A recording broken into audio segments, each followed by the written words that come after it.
ako'y isang asawang kontento na sana. Pangarap namin ng mister ko, simple lang naman talaga.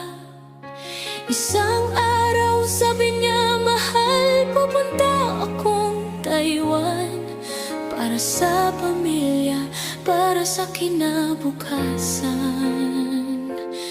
Pinayagan ko kahit masakit, kasi tiwala ang meron ako. Buong puso kong inunawa, kahit gabi-gabi akong lumuluha.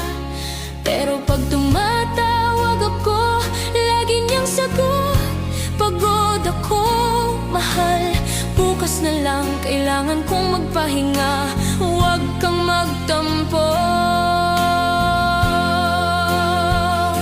Hindi ko inisip na nagbabago na siya. Sabi ko sa sarili ko, trabaho lang yon, mahal niya pa rin ako, diba? Pero unti-unti kong naramdaman, may malamig na tako. Pilit kong pinapainit ang relasyong nilalamig na pala.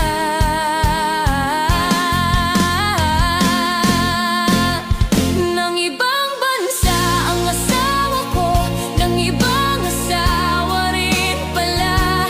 Ako naghihintay, nagtitipid, nagtitiyaga, habang siya pala may kayakap ng iba. Sa gabi-gabi sa Taiwan, ako pala ang talo sa laban na akala ko kakampi ko siya. Nang ibang bansa ang asawa ko, nang ibang asawa rin pala. Ang sakit marinig, pero mas masakit makita na habang nilalaban ko ang pamilya, may iba siyang inaakap habang ako'y umaasa. Isang araw may nag-message, ate, pasensya na po, may larawan ng asawa ko, may kayakap na ibang tao. Sabi pa niya, magkasama na sila dito, isang bubong na kinatitirhan.